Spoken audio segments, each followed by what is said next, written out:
Nom Nom delivers fresh food with whole ingredients backed by veterinarian science. Science tells us that a dog's health starts in the bowl, so improving their diet is one of the best ways to help them live a long and happy life. Nom Nom's food is full of proteins your dog loves and the vitamins and nutrients they need to thrive. All you have to do is order, pour, and serve. Ready to make the switch to fresh? Order Nom Nom today. Go to https://trynom.com/curveball and get 50% off your first order plus free shipping. That's https://trynom.com/curveball. Plus, Nom Nom comes with a money-back guarantee. If your dog's tail isn't wagging within 30 days, Nom Nom will refund your first order. No fillers, no nonsense, just Nom Nom. Welcome to the Living the Dream podcast with Curveball. If you believe, you can achieve.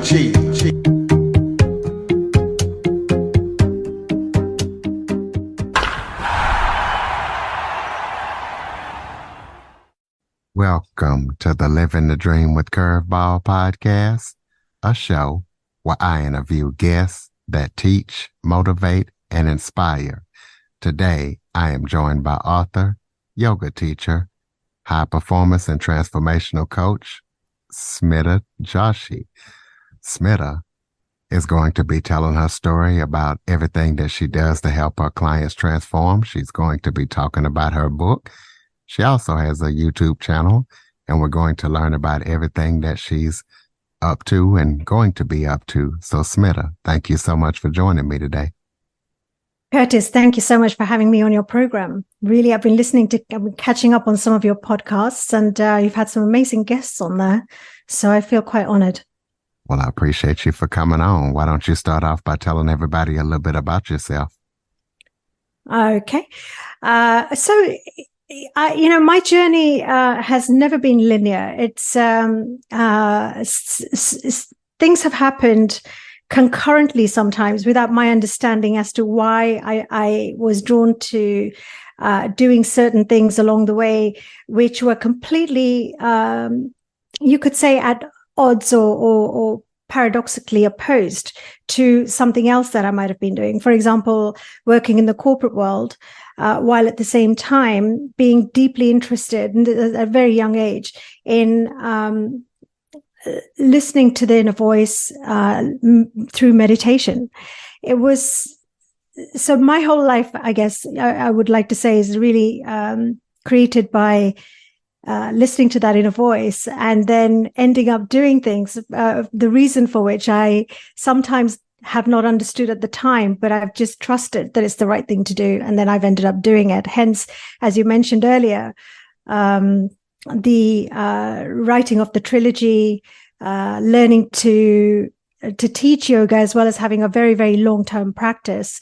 And also coaching, which was something that I did concurrent to, or learned to do concurrent to my corporate career, which was a 25-year corporate career, usually in leading edge technology, and including very, very intense programs and projects involving banks and insurance companies, or generally corporates, large corporates, but especially in the financial sector, where we were building and developing their systems, to keep them at the leading edge. And my role would have been to create solutions, to shape the solutions, or to lead the shaping of the solutions with a team, and to win the business, and then to deliver it, and then to actually, manage the client and grow the accounts into being substantial long-term accounts. And the largest deal that I worked on was $1 billion, and we ended up winning that deal in a consortium. And so that's the kind of snapshot view of the work that I've done in the corporate arena. And that was also very international. But what that called me to do was to find something which gave me inner sustenance. And very early on, because I started working in corporates when I was just 21, very early on, I started to ask, there must be more to life than just working and, going out and so on. And then there were other issues that were also starting to impinge in the silent moments in between my day job and my moments on my own. And they were coming from much further back in my past, from my childhood and some of those things that happened while I was growing up. It was as if there had been a space created for them to start to make themselves known in order that I could actually address them and complete them or heal or whatever was calling itself forth. At that point, I started to question that many times in my life, I'd had this, I'd had experiences where something would happen that was very out of the blue and quite traumatic. And I would find myself going into asking, going inward, and I would hear a voice. Now, sometimes it would be because I asked for some guidance, because I asked questions and I got answers, which now, of course, as a child, I didn't know that it was guidance, but, they were answers which gave me the ability to calm down and to really trust that no matter what had just happened or what was happening in my life at the time, that everything would be fine and that there was a purpose behind why things were happening the way they were. And so that was a voice that I had become accustomed to showing up at various times in my life. But in my 20s, in my mid-20s, I noticed that when, life was more outwardly material, I was out there, creating my career and doing really well, had just bought my first property at 21. And, outwardly things were going well. But inwardly, I was beginning to feel like there must be more, and there's something more that I would love to do. And so I, again, wondered at that point, I again turned to that voice and I said, but why is it that I only hear this voice when things are not going well? Would it be possible perhaps to hear that voice as and ask it questions so that it gives me really clear, powerful answers to what I should do next for my, for my fulfillment, for my highest good? And so I asked the question, is it possible? And that's when I started to think about meditation a bit, to sit down and perhaps see if I could hear that voice, if I just sat down for a few moments and maybe, I don't know, concentrated. I didn't know how to meditate. So I fumbled onto a methodology for myself in how to calm myself down, calm the internal noise down. And that's when I started to hear that voice more clearly. So it was really because of working in a very fast-paced, competitive, male-dominated, environment that I felt the need for some kind of an inner balance intuitively, and that's when I started to meditate, and that's when my life started to really, really shift. Well, tell us about the type of yoga you do and how you actually got into yoga and being a high performance and transformational coach. Yeah, thank you. So, so the yoga came as a result of watching my dad meditate. Well, he would meditate a lot, but he stood on his head in a yoga position called Shirshasana every day. And I would sneak in. Sometimes I'd walk into him, at the end of his yoga practice, standing in Shirshasana or standing upside down in Shirshasana.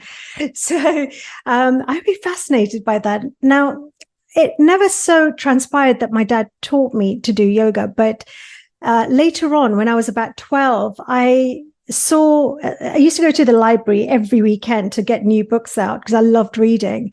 And one day I came across a book with all these yoga postures, which really fascinated me. So I brought that home and I started to try to do the postures for myself.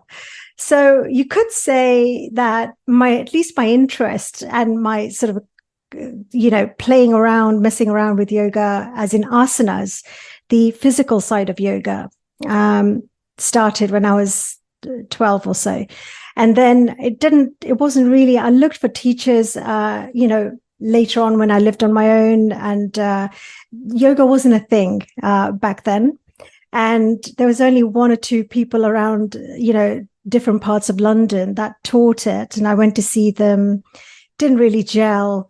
But it was not really until 2009 when I met my first really inspiring yoga teacher. She totally transformed it for me. It was a lady called Shiva Ray. She's from LA, and a real pioneer in her field. And she really inspired me with what real yoga is, as in yoga, the physical side of yoga. But of course, yoga is not just the physical; it's also deeply combined with the spiritual, listening to that inner voice that I talked about, but actually becoming one with the highest within and without. So that's the whole practice of yoga. And she taught that in a way that resonated so deeply with me. And so that's when my journey began. And I haven't stopped practicing since, or, learning, deepening my own personal practice as well as my teaching practice. So yoga has really been very much a foundational aspect of my life. And even during my international corporate days, I would take either my yoga mat with me, or I would literally just meditate. And meditation has been a prime fixture in my daily life since my mid-20s, really.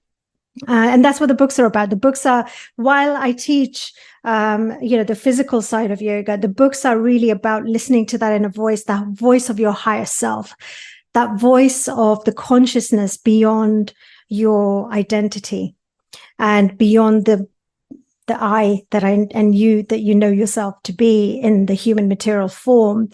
Because the ancient Indian sages and the sacred texts have always said that that's just the scratching of the surface of who you are. That is just a temporary form which you have taken on in order to learn various facets of your vast, to become conscious, rather, to become aware, and to use the various facets of your vast consciousness that you are. And so the Karma and Diamonds books are my journey of how I came into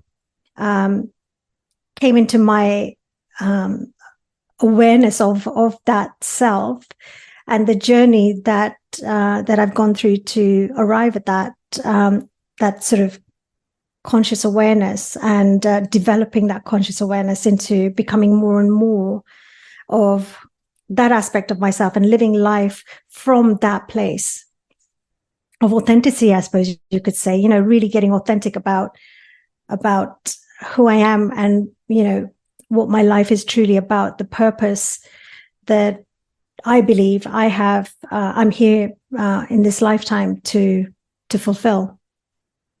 Okay, well, tell us about your YouTube channel, the Self Discovery channel. To tell us what we can expect when we check it out, and why you decided to start it. Yeah. So again, something that happened as a synchronicity in 2011, when podcasts were not quite there yet. I was interviewing on behalf of a Sky channel,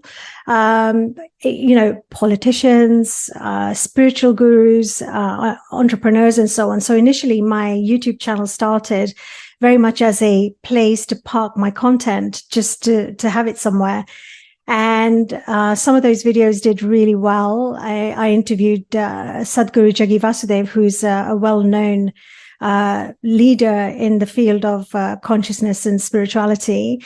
And so, and then some others followed. So I just kind of went with what was coming in my direction at the time. And then over the last year or so, prior to that, I had this this real desire to want to create my own content. And recently, over the last year, I've started to create my own content. So the self-discovery channel is very much in being consistent with the theme of the books, which is the Karma and Diamonds are a journey of self-discovery across continents and lifetimes. And they really are about discovering the real you and living from your true essence amidst life's chaos. So everything I do, whether it's the books, whether it's the YouTube channel, whether it's teaching yoga, and whether it's my transformational or high peak performance coaching, all of those things are aligned with the idea of the discovery of the deeper self and living life from your authentic being, from your authentic calling. Well, talk about karmic relationships. Explain what they are, and talk about, the grip of them and what people need to do to heal them. So we have relationships in any case. And then there are some relationships which are very sticky. Would you agree? I would definitely agree. I think we deal with those kind of relationships in our personal and professional life on a daily basis.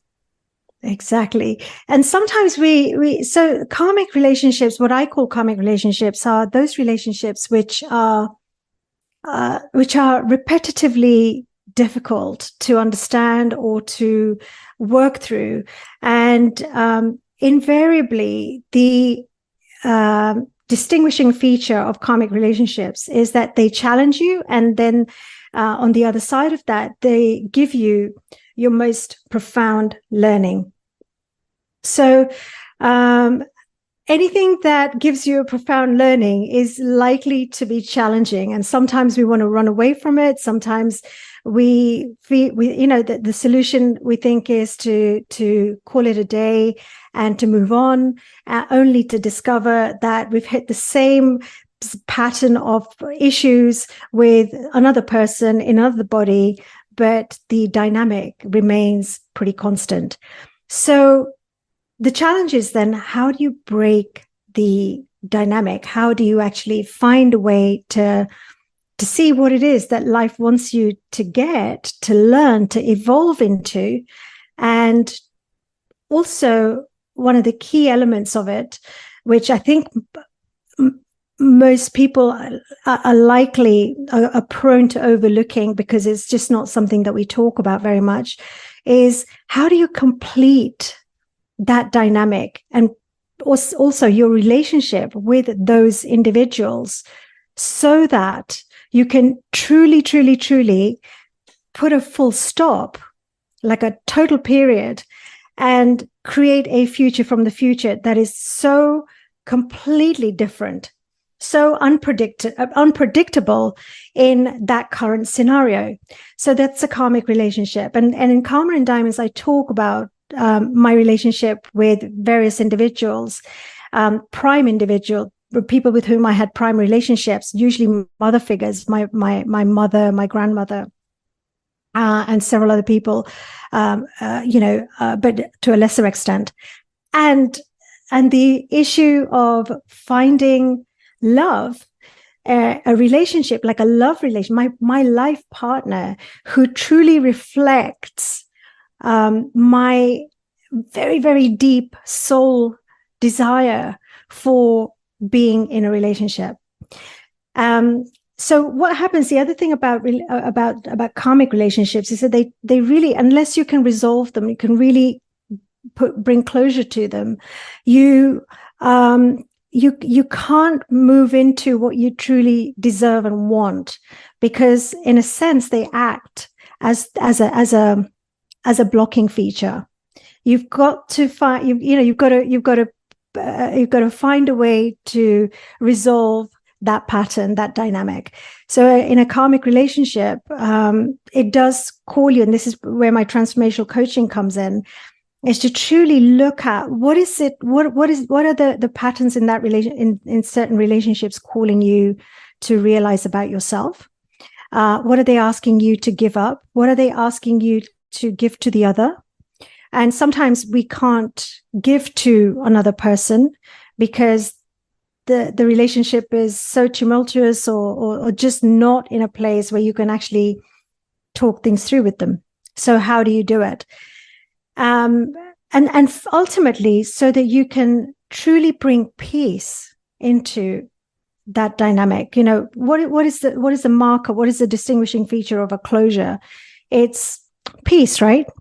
You're at peace with that thing that you're battling with, or that feels so challenging and difficult and unacceptable at some level. So those are the karmic elements that I'm referring to. And, I've personally found ways of working with them through becoming conscious of what the patterns actually are, being really honest about how I play a role in allowing those patterns to continue on. How do I feed those patterns and the dynamic? And what exactly is it that life wants me to get?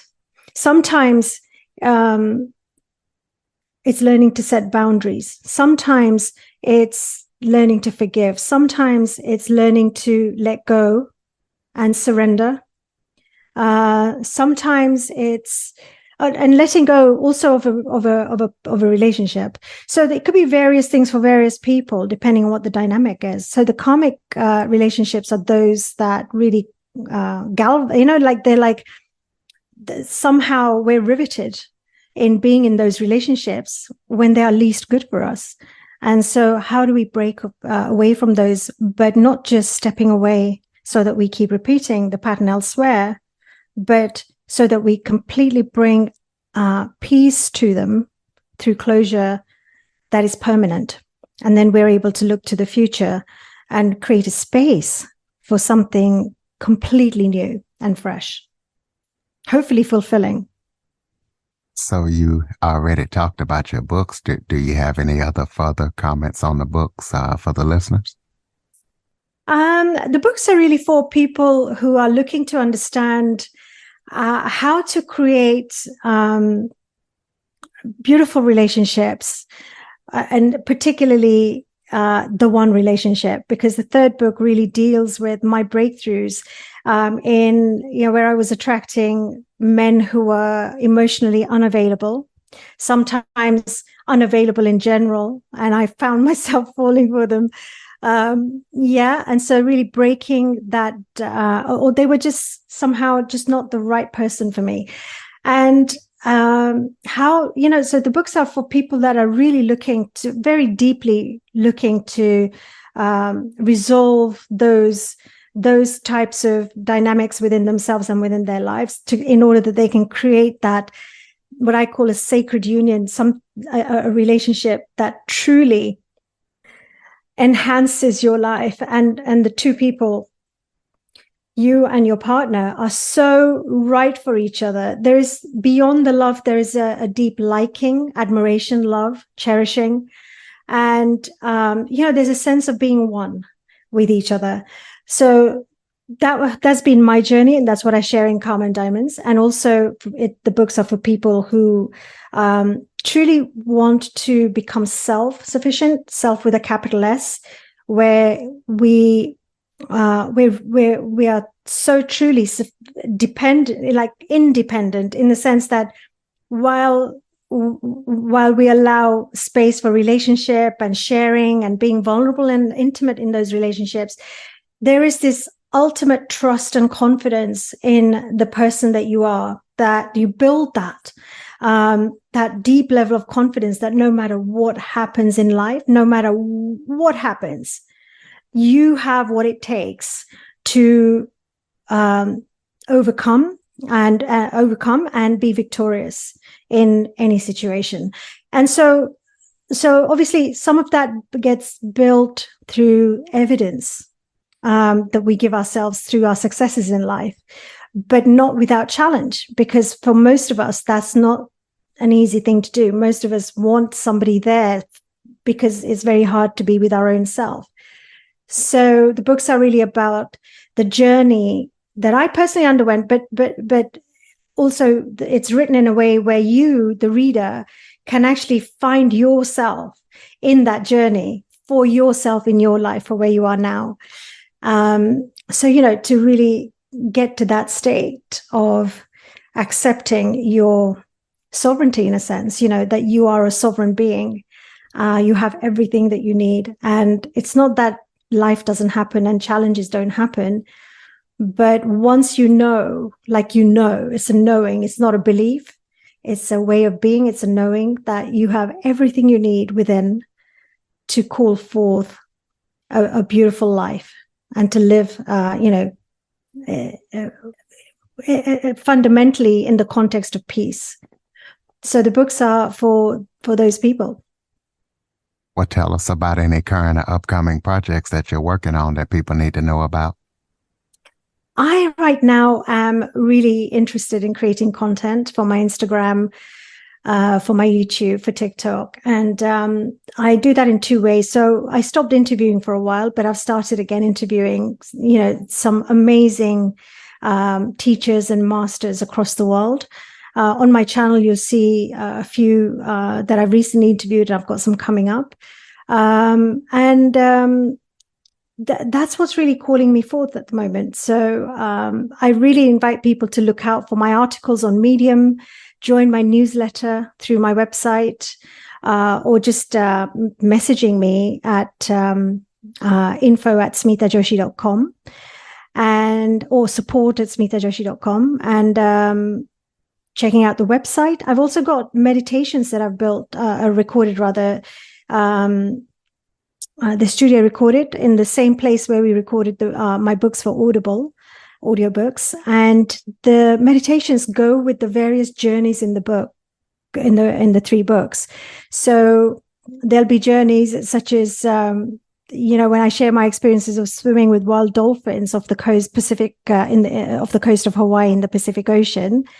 I had the most incredible encounters with dolphins there, literally out in the wild. And so I've created a meditation that, you for yourself, when you're reading that chapter, can have a sense of being guided into swimming with the wild dolphins off the coast of Hawaii, or meditating in a cave in India, just off the Ganges, in Rishikesh, where one of the 7 sages who are the core, so who created the core of the work, the sacred texts that are being shared everywhere across the world these days in different guises, where he himself used to meditate. Powerful experiences. So, I've meditations that go with the books.